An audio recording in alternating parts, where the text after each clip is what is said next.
সম্মানিত দর্শক, আসসালামু আলাইকুম। বাংলার তথ্য নির্ভর সর্বশেষ খবরাখবরে যুক্ত হওয়ার জন্য আপনাকে অসংখ্য ধন্যবাদ জানিয়ে দিচ্ছি আমাদের হাতে থাকা সর্বশেষ আপডেট। বাংলাদেশ সেনাবাহিনীকে চীনের পিরি 44টি VT-5 লাইট ট্যাঙ্ক সংযুক্ত করেছে।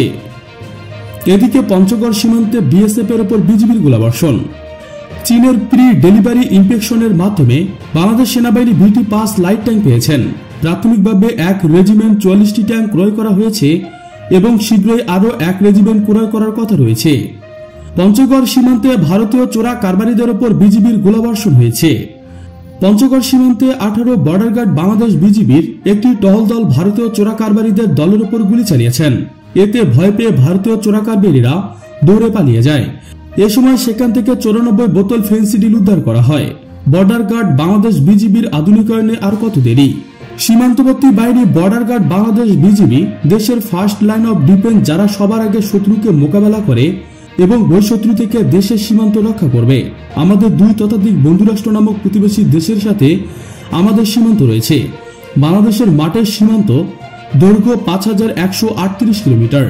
এর মধ্যে ভারতের সাথে বাংলাদেশের সীমান্ত 4156 কিলোমিটার, মিয়ানমারের সাথে 227 কিলোমিটার এবং জলসীমা 711 কিলোমিটার।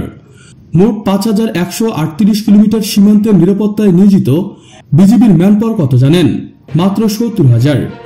তার উপর ঢাকা এবং অন্যান্য এলাকায় বিজিবি ক্যাম্প বানিয়ে সীমান্তে বিজিবি সংকট সৃষ্টি করা হয়।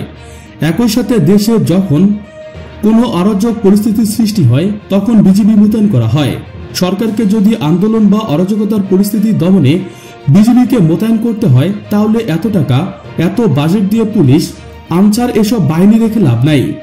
শুধু তাই নয়, বিজিবির আধুনিকায়নের পূর্ব শর্ত হচ্ছে ম্যানপাওয়ার বাড়ানো। সীমান্ত অনুযায়ী আমাদের বিজিবির ম্যানপাওয়ার ন্যূনতম 1.5 লক্ষ হওয়া উচিত। বিজিবির ট্রেনিং নিয়ে কোনো সন্দেহ আমরা রাখি না, কারণ ট্রেনিং সেনাবাহিনীর ট্রেনিং এর সমান। বিজিবির আধুনিকায়নের জন্য অত্যাধুনিক সরঞ্জাম, বর্ডার ম্যানেজমেন্ট এবং কন্ট্রোল সিস্টেম, সার্ভেইল্যান্স ড্রোন ও রাডার সিস্টেম, আরও হেলিকপ্টার এবং বেশি করে জল কামান দেওয়া প্রয়োজন। একই সাথে পার্সোনাল প্রোটেক্টিভ ইকুইপমেন্ট, আধুনিক সিকিউর কমিউনিকেশন ডিভাইস এবং পাশাপাশি বিজিবির স্পেশাল ফোর্স এসপি গার্ডের আধুনিকায়ন করা দরকার। সুপ্রিয় বন্ধুগণ, সর্বশেষ একটি অনুরোধ, ভিডিওটি ভালো লাগলে আপনাদের ফেসবুকে শেয়ার করুন। নিয়মিত বাংলার তথ্য নির্ভর খবরাখবর পেতে চ্যানেলটি সাবস্ক্রাইব করে বেল বাটনে ক্লিক করুন। লাইক, কমেন্ট, শেয়ার করতে একদমই ভুলবেন না। আজকের মতো পর্যন্ত, দেখা হবে পরবর্তী ভিডিওতে। Thanks for watching my video. আল্লাহ হাফেজ।